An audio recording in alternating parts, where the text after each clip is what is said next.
there's this spectral theorem whose proof in the general case is quite hard, so I can't show it here. But we had two main theorems proved, and those can kind of allow you to see why such a thing should be true. So let me first state the real version, and there's a complex version. These are both about self-adjoint matrices. So in the real case, self-adjoints are symmetric matrices, right? So any symmetric matrix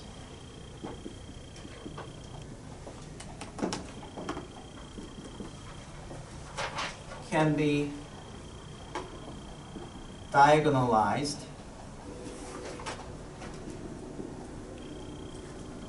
using orthogonal matrices.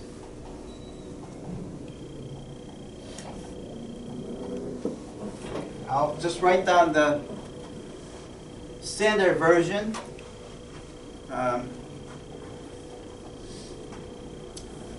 Then I'll explain a little bit more what this really means. Okay? So, in other words, if you have any matrix that's symmetric, A transpose is equal to A, any matrix that's symmetric, then there exists, this backward Z means exists, okay? Then there exists, this backward E means there exists. Okay? There exists a matrix P such that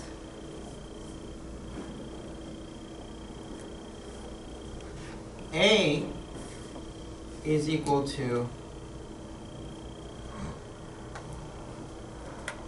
P diagonal P inverse with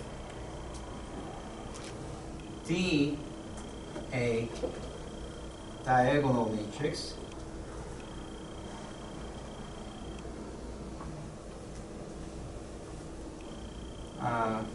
and with an additional requirement that P inverse is same as P transpose.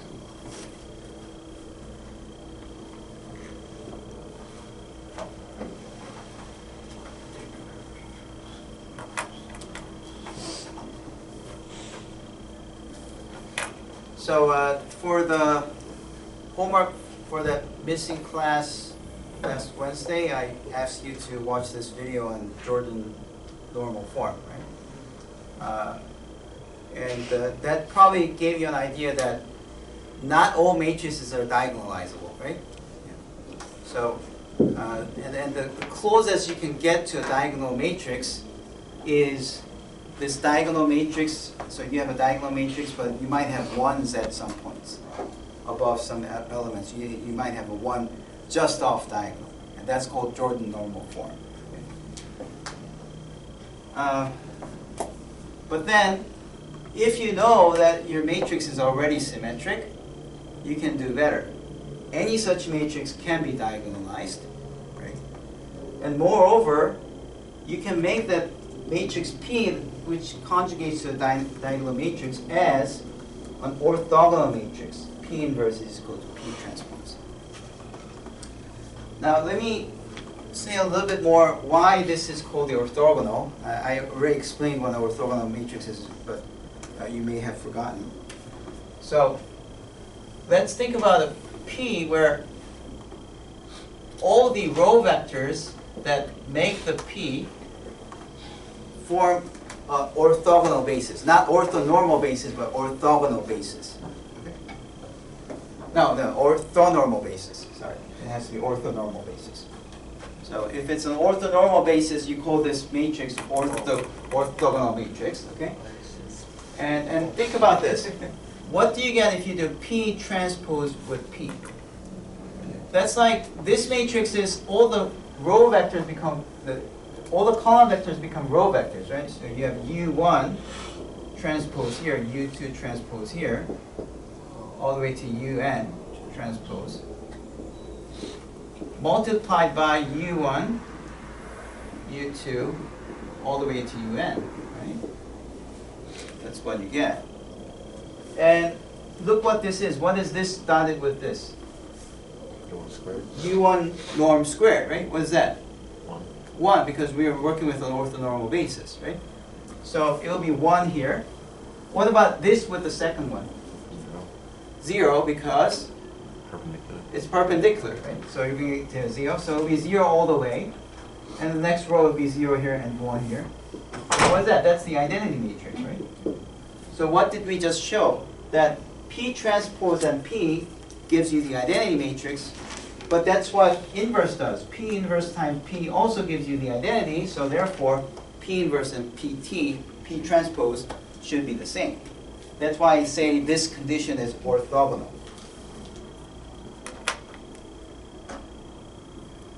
Okay, so that's spectral theorem. Now, how do you prove spectral theorem? Well, the proof of the spectral theorem is quite hard in general, but if your symmetric matrix has all different eigenvalues, then you're in luck, because if you have two different eigenvalues, we know that those two vectors are perpendicular, right? It's perpendicular. We just proved that, right? I also know that symmetric matrices have real eigenvalues, right?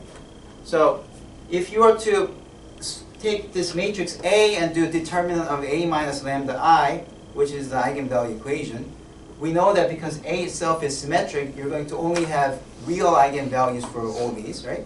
And for each eigenvalue, you can find a vector, right? But if all the eigenvalues are different, then for every lambda, you can find at least one eigenvector. And because you found n eigenvectors, now what do we know? We have n eigenvectors that are all perpendicular to each other. That's going to be a basis for the entire space, right? And moreover, you can normalize them to get an orthonormal basis. And if you call that basis as B, then what we have is that A, with respect to that basis B, ends up being a diagonal matrix. Lambda 1 through lambda n, and 0 everywhere else. And that's spectral theorem. Because what is this? This is A, let's say A is the standard basis, right? And identity beta to A, and identity A to beta, right? Normally I would write A to A, but then if the same, I can just write once, okay? So this is same as that, right? And we call this as the matrix P, this as the matrix P. Now this will be P inverse, right? And then this is the, so this should be P inverse, and that's P, and then this is the original one, this is equal to this P, and this is diagonal, so if I move this P and P inverse to the other side, you get this. Okay? So that's how you get the spectral theorem. But the problem is, it's not always true that it's not always true that symmetric matrices will have different eigenvalues. So in general, it's a bit harder. However, you can make some kind of continuity argument to kind of like not really a proof, but it's convincing enough. So let's say you have a symmetric matrix this time with repeated eigenvalues. So if you solve determinant of A minus lambda I, you get a polynomial which has repeated roots. Now the problem with repeated roots is that you can't guarantee that you have same number of eigenvectors with the eigenvalues.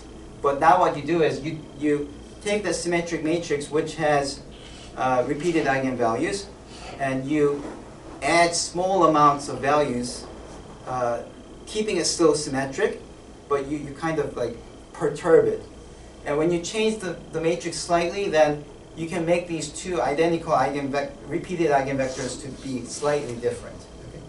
So you know, all these eigenvalues also pop up in chemistry, where they look at like the spectral lines of components. So if you have a compound, you can look at its spectral line to see what kind of elements are in there.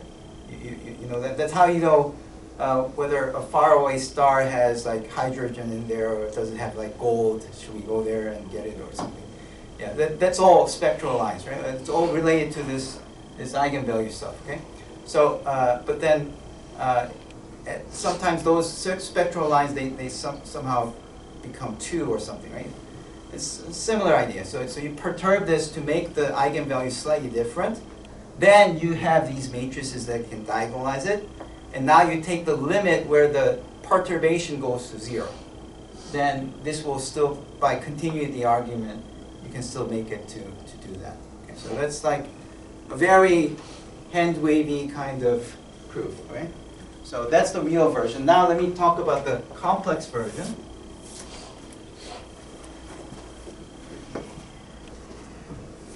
Complex version of the spectral theorem is any, this time instead of symmetric, what should I write? Permission. Permission matrix can be diagonalized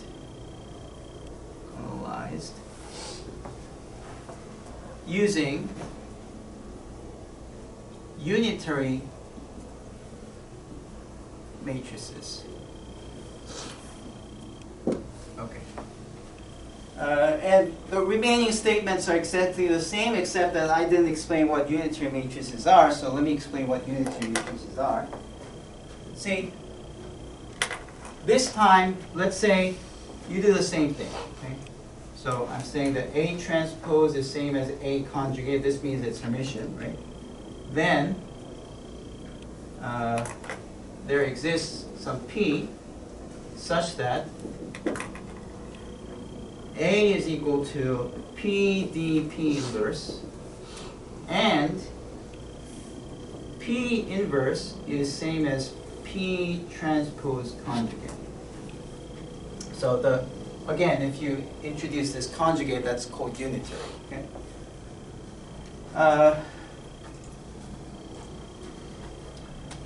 But where does this come from? This is unitary. So it's the same kind of story. Imagine that you have a matrix built by a bunch of column vectors, U1 through UN. But this time it's orthonormal basis with respect to the Hermitian inner product. But what is the Hermitian inner product? It's P transpose times P hat, right? That's Hermitian inner product. If you do that, you really do get U1 transpose, U2 transpose, UN transpose.